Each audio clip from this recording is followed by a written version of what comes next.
Hi, and welcome to Fabric Bias. It is Tuesday, July 9th, 2024, and tomorrow is my daughter's birthday.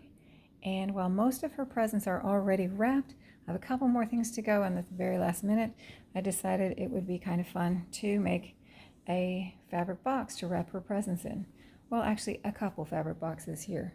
And so I just wanted to show you, this is one of the boxes. This is a 7 by 7 inch cube. And it will have a snap right in the center to hold it in place. I'm not putting that on until the very end, but it is essentially just a big box with some flaps on it. And so there it is.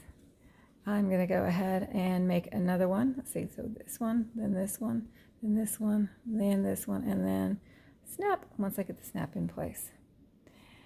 And so I have two more already cut out and ready to go. This one is a 7 by 7 inch. Not going to be a cube though. This one is a cube. It stands 7 by 7 by 7, 7 by 7 by 7. This one I'm actually going to make shorter because I don't need this big of a box. It is still going to be 7 by 7 in the length and the depth, but the height is only going to be about 4 inches tall. And then this one is going to be 6.5 by 6.5 and 4 inches tall. And the reason for that is just that's how much fabric I had left after I cut. And so as to not waste any fabric, I went with 6.5. So 2 more boxes to go. I'm going to go ahead and get started. I did see a video on YouTube that kind of inspired this idea, but she sewed it a completely different way. When I looked at it, I was like, oh, I kind of like that, but I'm going to do it as a fabric box. It's super easy. All right, so let me get started. Okay, so here's the start of my fabric gift box that I'm making. I have interfacing pressed. I'm using fusible fleece on the outside, and I went ahead and used some shape flex on the inside because I want it to have a lot of shape to it when it's done. And what I'm going to do next is cut the angle of the flap at the top. And so my base here is, on this one, is 6.5 inch by 6.5. So I know I want my flap to be the 6.5 inch height. So this right now would be upside down. This will turn out to be the base of the box area, and this will be the flap area right here that folds over. And because I want it to go all the way across the body of the box, I need it to be the distance of the base. So I'm going to mark this at 6.5 here. I'm going to fold it in half and then mark an inch in from there. Let me get that done and I will show that to you in just a second. Okay, so I have marked it at 6.5 and I've got my ruler lined up here at the 6.5 inch mark, and I'm going with a glare there, 1 inch in from the fold, and I'm going to just cut right that portion off because that's kind of the way I want my flap to look. You could also do a curve, or just, you could probably leave it straight. I'm not sure because I haven't tried that. I like a little bit cut off, or maybe if you want less of an angle cut off, you could do that as well. So I'm going to go ahead and cut that, and then I'm going to do the same for the outside, and then they'll be ready to stitch together. So I'm going to get going on that right now. All right, I have everything cut out now.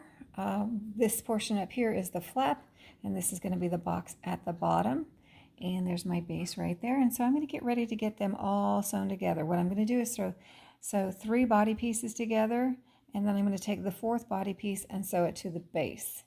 And I'm going to do the same with the exterior and get that done. When I stitch it, you're going to come and you're going to stop a 1/4 inch, because that's going to be my seam allowance, away from the edge of the fabric as you come in. If you do that, it makes it a lot easier to fit all your pieces together when you start assembling with your base and the other pieces.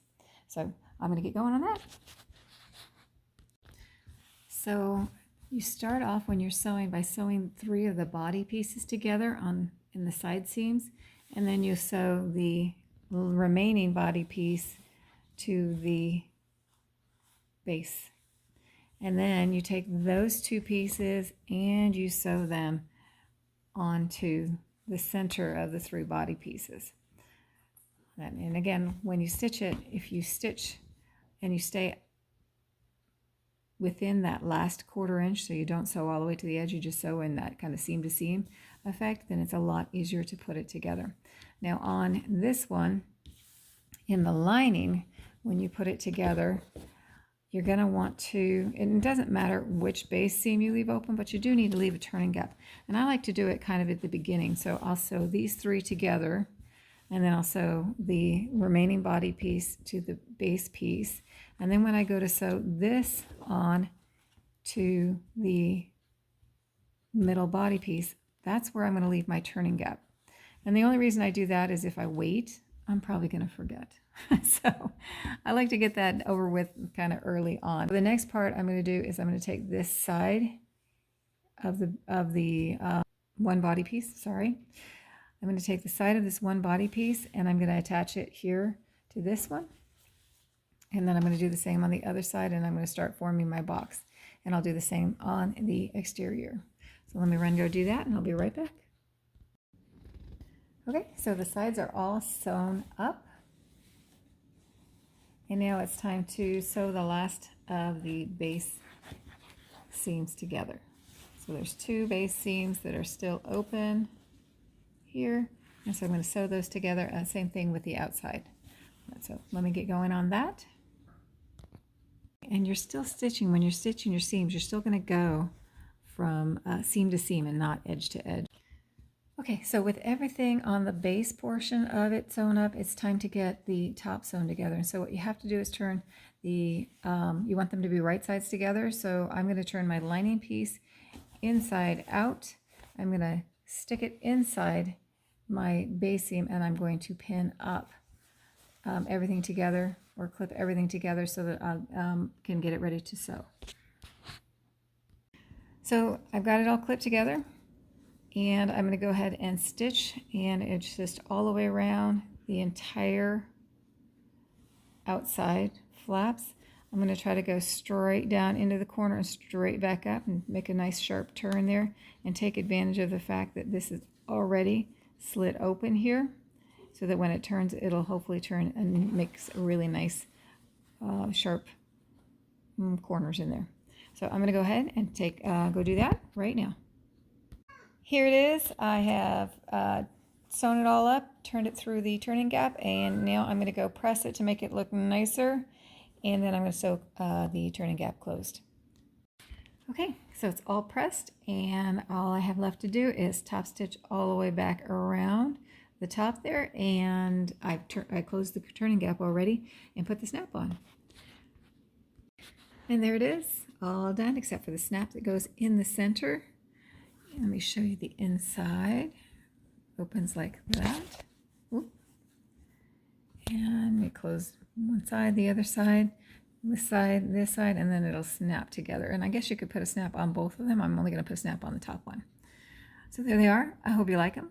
I hope that wherever and whenever you're at, you're having a great time, and thanks for watching.